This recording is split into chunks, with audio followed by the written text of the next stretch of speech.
हर हर महादेव, जय हो भोले शंकर की। तो एक बार फिर से आप सभी दर्शकों का इस चैनल पर बहुत बहुत स्वागत है। तो जो भी भक्तगण शिवरात्रि का व्रत रहकर या बिना व्रत के शिव जी की पूजा आराधना करते हैं, उनको शिव जी का पूजन किस तरह से करना चाहिए, क्या क्या सावधानियां रखनी चाहिए, और अगर विशेष मनोकामना के लिए, अपने विवाह संबंधी समस्या के लिए आप अगर शिव पार्वती का गठबंधन करते हैं महाशिवरात्रि के दिन, तो वो किस तरह से करना चाहिए। क्योंकि गठबंधन की जो विधि होती है उसे अक्सर हम गलत तरीके से करते हैं। तो आज की इस वीडियो में ये सभी चीज़ें मैं आप सभी को डिटेल में बताने वाली हूँ। तो शिवरात्रि के दिन की पूजा सामग्री आप सभी ने देख ही ली, और जब भी आप शिवालय जाएं तो दहलीज पर पैर ना रखते हुए आगे साइड अपना सीधा पैर रखें, और सबसे पहले हाथ जोड़कर शिव जी से उनकी पूजा और अर्चना करने के लिए अनुमति ले लें। तो देखिए, शिवरात्रि के दिन भीड़ काफ़ी होती है।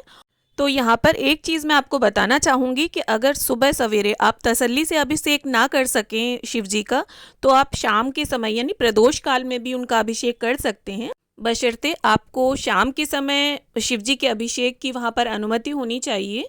और देखिए, जो जलाधारी होती है वो उत्तर दिशा की ओर होती है, और इसके पीछे साइड से आपको पूजन करना चाहिए शिव जी का, अगर आपको आराम से जगह मिल जाती है।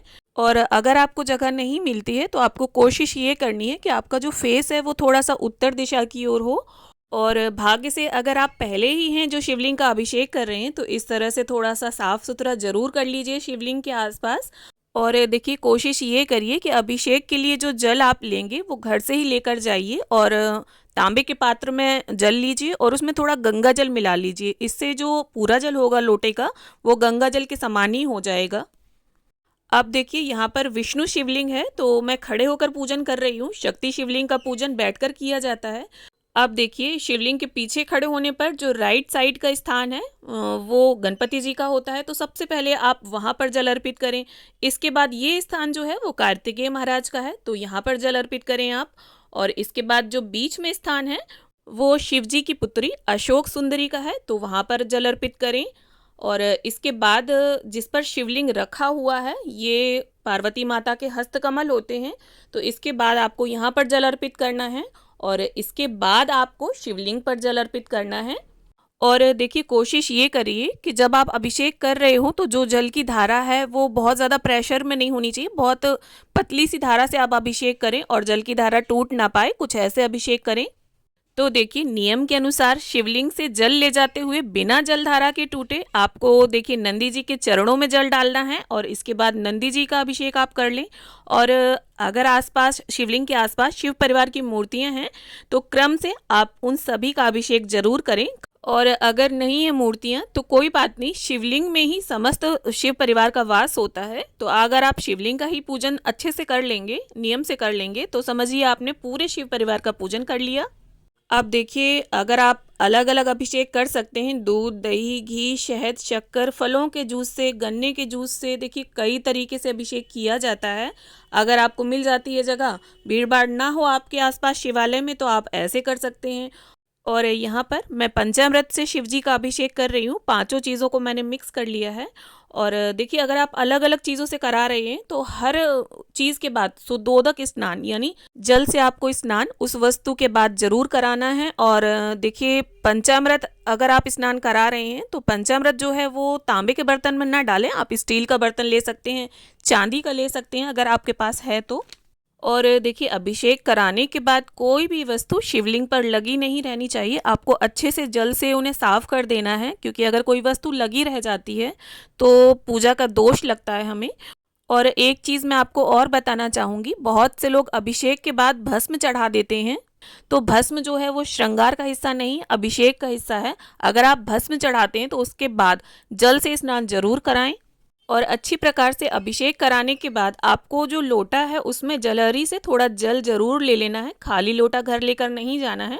और ये जो जल है वो बहुत प्रभावशाली जल है, इसे सबको आप प्रसाद के रूप में भी दे सकते हैं, घर में पूरे आप अपने छिड़क दें। इसके बाद देखिए, सबसे पहले गणपति जी का, फिर कार्तिकेय जी का, फिर अशोक सुंदरी जी का, और इसके बाद माता के हस्तकमल जो हैं सभी का आप श्रृंगार कर लें।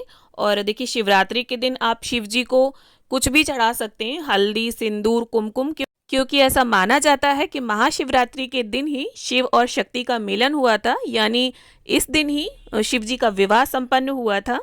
और महाशिवरात्रि की जो रात्रि है उसे सिद्ध रात्रि कहा गया है, यानी कि कुछ ऐसी रात्रियां होती हैं जो साधना के लिए बहुत विशेष होती हैं। उनमें से शरद पूर्णिमा की रात्रि, दिवाली की रात्रि और महाशिवरात्रि की रात्रि। और महाशिवरात्रि जो है वो 2 बारी आती है, एक फाल्गुन मास में और दूसरी जो होती है वो सावन मास में आती है। तो इस प्रकार से आप शिवलिंग का श्रृंगार कर लें सफ़ेद चंदन से या अष्टगंध चंदन से। तो यहाँ पर मैंने त्रिपुंड बना दिया है, ओम की आकृति बना दी है। और इसके बाद आप फाल्गुन मास की शिवरात्रि है तो शिव जी को गुलाल ज़रूर अर्पित करें। तो यहाँ पर इस प्रकार से मैं गुलाल अर्पित कर दूंगी। और देखिए इसके बाद गणपति जी को हम धूप घास लाल रंग का फूल अर्पित कर देंगे। और देखिए महाशिवरात्रि के दिन सभी शिवालयों के बाहर माली बैठे होते हैं, तो हमें सारी वस्तुएं बड़े ही आराम से मिल जाती हैं। और नहीं तो जो भी आपके पास अवेलेबल हो आप उनसे शिव जी का पूजन करें, क्योंकि शिव जी जो है वो बहुत भोले हैं। अगर आप एक लोटा जल ही अर्पित कर दें उनके ऊपर तो वो उससे ही बहुत ज़्यादा प्रसन्न हो जाते हैं। बस आपका जो पूजा का भाव है और आपका जो मन है वो एकदम सच्चा होना चाहिए। तो इस प्रकार से आप समस्त शिव परिवार का श्रृंगार कर लें, उन्हें टीका कर लें। और इसके बाद आपको बेलपत्र लेना है और चंदन से चाहे आप बिंदियां ही अंकित करें, या इसके अलावा आप ओम नमः शिवाय भी अंकित कर सकते हैं, राम का नाम लिख सकते हैं। और ये जो डंडी जैसे मैंने तोड़ी है वो आपको ज़रूर तोड़नी है और उल्टे साइड से बेलपत्र को अर्पित करना है, जिससे शिवलिंग पर टच हो। कुछ इस तरह से आप रख लें और आप 5 7 जितना आपकी इच्छा हो आप उतने बेलपत्र चढ़ा सकते हैं।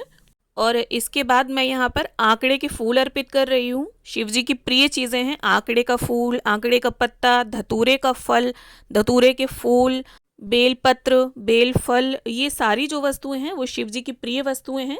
तो इस प्रकार से जो भी आपको उपलब्ध हो जाए आप उनसे पूजन करें। और यहाँ पर मैंने अक्षत, अबीर और जनेऊ अर्पित कर दिया है, सफ़ेद पुष्प और इलायची दाना अर्पित कर दिया है। देखिए यहाँ पर अगर आप चाहें तो शिव जी के लिए पीला या गुलाबी वस्त्र लाकर अर्पित कर सकते हैं, माता को चुनरी अर्पित कर सकते हैं और गठबंधन भी कर सकते हैं। और कलावे से भी गठबंधन किया जा सकता है। देखिए यहाँ पर मैं गठबंधन की विधि नहीं कर पाई हूँ, गठबंधन की जो विधि है उसे मैं जल्दी ही शेयर करूंगी। पर एक चीज़ मैं आपको बता देना चाहूँगी, जैसे कि स्टार्टिंग में ही मैंने बोला कि गठबंधन के समय हम अक्सर ये गलती करते हैं, शिवलिंग से जब लाते हैं कलावा तो जो सर्प लिपटे हुए हैं शिवलिंग पर उनके साथ हम उनको भी ले लेते हैं।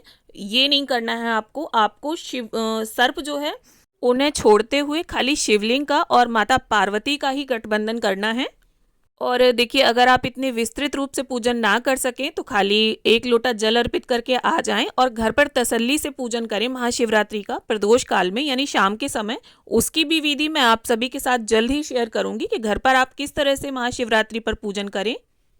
तो इस प्रकार से सभी को फल फूल वस्त्र रूपी कलावा अर्पित करने के बाद मैं यहाँ पर एक शुद्ध देसी घी के दीपक से, कपूर से और धूप से आरती कर लूंगी सभी की। अब देखिए शिवरात्रि की जो कथा है वो भी यहाँ मंदिर में भीड़ की वजह से पढ़ना पॉसिबल नहीं होता है, तो इसीलिए मैंने बोला शाम को आप तसल्ली से पूजन करें, कथा वगैरह पढ़ें शिवरात्रि की। और देखिए जब आप दीपक रखें तो डायरेक्ट ज़मीन पर ना रखें, थोड़े से फूल, अक्षत या तिल का आसन देते हुए दीपक को रखें। और देखिए पूरी पूजा की अवधि में, यानी संपूर्ण पूजन अवधि में आप नमः शिवाय का मन में जप जरूर करते रहें। और पूजा के बाद आप अपने यथा सामर्थ्य थोड़ी दक्षिणा जरूर रख दें। और अगर आप शिवलिंग के पास ही दक्षिणा रख रहे हैं तो सिक्के रखें, क्योंकि नोट अगर आप रखेंगे तो वो गीले हो जाएंगे। तो देखिए महाशिवरात्रि का जो दिन है, इस दिन महादेव और माता पार्वती का विवाह हुआ था, तो इस दिन को उनकी वर्षगांठ के रूप में मनाया जाता है। तो अगर वैवाहिक समस्या है किसी के जीवन में, विवाह संबंधी किसी भी प्रकार की कोई परेशानी है, विवाह में देरी है या दाम्पत्य जीवन क्लेश से भरा हुआ है, तो आप देखिए इस दिन शिव पार्वती का गठबंधन जरूर कराएं। बहुत ही विशेष और अच्छा उपाय है महाशिवरात्रि का। इससे सभी प्रकार के वैवाहिक क्लेश दूर होते हैं, दाम्पत्य जीवन सुखमय होता है।